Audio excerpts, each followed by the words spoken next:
আজি मे मास 15 तारिख এই দিবসটি বিশ্ব পরিবার দিবস ভাবে পালন করা যাইଥାଏ। রবর্ট ওয়েরওয়েন কহিଥିଲେ সুখটা ହେଉଛି ବଡ଼ ସଂକ୍ରାମକ, ତେଣୁ ଏହାକୁ ବାଣ୍ଟି ଚାଲ। ମ୍ୟାଡାମ ଡି ଷ୍ଟେଲଙ୍କ ଭାଷାରେ ସୁଖ ହେଉଛି ଏକ ଅଦ୍ଭୁତ ଜିନିଷ, ଏହାକୁ ଯେତେ ଦେଇ ଚାଲିବ ଏହା ସେତେ ବଢି ଚାଲିବ।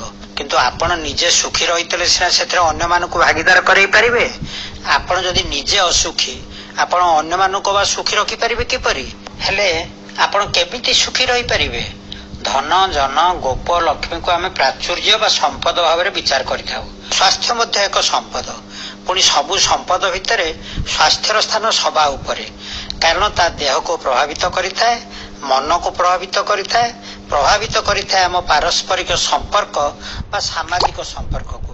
ଯେଉଁ ପରିବାରରେ ରୋଗ ଘର କରିଥାଏ ସେହି ପରିବାର ହରେଇ ବସିଥାଏ ତାର ସମସ୍ତ ସୁଖ ଶାନ୍ତି। ସୁସ୍ଥ ରହିପାରିଲେ ହିଁ ସୁଖୀ ହେବାର ବେଶୀ ଭାଗ ହାସଲ ହେଇଯାଏ। ପୁଣି ହାସଲ ହେଇଯାଏ ଆପେ ଆପେ, କିଛି କଷ୍ଟ ନ କରି। ମାତ୍ର ଏଥିରେ ରହିଛି ଏକ ସର୍ତ୍ତଟା ହେଲା ପରିବାରରେ ଆପଣ ଏକା ସୁସ୍ଥ ରହିଥିଲେ ଆପଣ ସୁଖୀ ରହିପାରିବେ ନାହିଁ।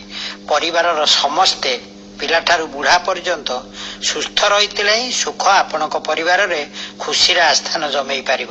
ପୁଣି ସେତିକି ନୁହେଁ, ଆପଣଙ୍କ ପଡାପଡୋଶୀ ସାଙ୍ଗସାଥୀ ଓ ବନ୍ଧୁବାନ୍ଧବ ମଧ୍ୟ ସୁସ୍ଥ ରହିଥିଲେ ଆପଣ ମହା ଖୁସିରେ ଜୀବନ ବିତେଇ ପାରିବେ। ତାହେଲେ ସୁସ୍ଥ ରହିବାର ଉପାୟ କଣ? ପରିବାରକୁ କୁହାଯାଏ ସମାଜର ମୂଳ କେନ୍ଦ୍ର ବା ମୌଳିକ ଏକକ। କହିବାକୁ ଗଲେ ବଡ ସମାଜରେ ଛୋଟ ଏକକଟି ହେଉଛି ପରିବାର। ଆଚ୍ଛା ଭାବିଲେ ଦେଖି, ଘରେ କାହାରି ଜଣଙ୍କର ବି ଦେହ ଖରାପ ହେଲେ ଆପଣଙ୍କ ମନ କଣ ଖୁସି ରହେ? ସେ ଭଲ ନ ହବା ପର୍ଯ୍ୟନ୍ତ ଆପଣଙ୍କ ମନ ଦୁଃଖରେ ଘାଣ୍ଟି ହଉନଥାଏ? ସେ ଯଦି ଡାକ୍ତରଖାନାରେ ଭର୍ତ୍ତି ହେଇଥାନ୍ତି ତେବେ ଆପଣ ଏବଂ ଘରର ଅନ୍ୟ ସମସ୍ତଙ୍କ ପାଇଁ ଜଞ୍ଜାଳ ବଢିଯାଏନି ଚିନ୍ତା ଆଉ ଉତ୍କଣ୍ଠା? ଡାକ୍ତରଖାନାର ୱାର୍ଡ ଭିତରେ ତାଙ୍କ ଖଟିଆ ପାଖରେ ଦିନ ରାତି ଜଗି ରହିବା, ତାଙ୍କ ଖାଇବା ପିଇବା ବିଷୟ ବୁଝିବା, ଔଷଧ ପତ୍ର କିଣି ଆଣି ତାଙ୍କ ପାଖରେ ପହଞ୍ଚେଇବା ନିମନ୍ତେ ବେଶୀ ଧାଁ ଧପଡାଇବା ପାଇଁ ପଡେନି ଆପଣଙ୍କୁ? ତା ସାଙ୍ଗକୁ ପୁଣି ଅଛି ପଇସା ପତ୍ର ଖର୍ଚ୍ଚ। ଆଜିକାଲି କାହାର ଦେହ ଖରାପ ହେଲେ ତାଙ୍କ ଚିକିତ୍ସା ପାଇଁ ଟଙ୍କା ପଇସା ପାଣି ପରି ବୋହିଯିବା ତ ଆପଣଙ୍କ ଅଙ୍ଗେ ନିଭେଇବା ଅଭିଜ୍ଞତା, ହଁ ନା ନାହିଁ? ଅନ୍ୟ ଏକ ଦିଗ କଥା ବିଚାର କରନ୍ତୁ। ଆଚ୍ଛା କହିଲେ ଦେଖି, ଘରେ ସମସ୍ତଙ୍କ ଭିତରେ ଯଦି ଭଲ ବୁଝାମଣା ନଥାଏ, ପରସ୍ପର ପ୍ରତି ସ୍ନେହ ଶ୍ରଦ୍ଧା ଓ ବିଶ୍ୱାସର ଅଭାବ ରହିଥାଏ, ଆପଣ କଣ ନିଜକୁ ସୁସ୍ଥ ମନେ କରନ୍ତି? ମନ ଭିତରେ କ୍ରୋଧ ଘୃଣା ଈର୍ଷା ଆଦି ଜାତ ହେଇ ଆପଣଙ୍କୁ ଅନବରତ କଲବଲ କରି ପକାଏନି? ଏପରି ଅବସ୍ଥା ତ ଆପଣଙ୍କ ଖୁସିକୁ ତିଳ ତିଳ କରି ହତ୍ୟା କରି ଚାଲିଥାଏ।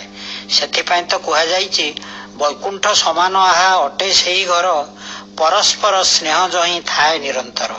ଆଗ ସମୟର ପରିବାର ଗୁଡିକ କଥା ମନେ ପକାନ୍ତୁ ତ। ସେତେବେଳେ ଘରର ପୁରୁଷ ଲୋକେ କାମ ଧନ୍ଦା କରି ପଇସା ରୋଜଗାର କରୁଥିଲେ, ଘର ଚଳୁଥିଲା ସେଇ ପଇସାରେ। ଘରର ମହିଳା ମାନେ ନିତିଦିନିଆ ଯାବତୀୟ ଦାୟିତ୍ୱ ତୁଲଉଥିଲେ, ଯତ୍ନ ନଉଥିଲେ ପିଲାମାନଙ୍କର, ବୁଢା ଶାଶୁ ଶ୍ୱଶୁରଙ୍କର ଓ ରୋଗୀ ମାନଙ୍କର ମଧ୍ୟ। ସେତେବେଳେ ପରିବାରର ସମସ୍ତଙ୍କ ଦିନ ଗୁଡାକ କେଡେ ସୁଖରେ କଟି ଯାଉନଥିଲା।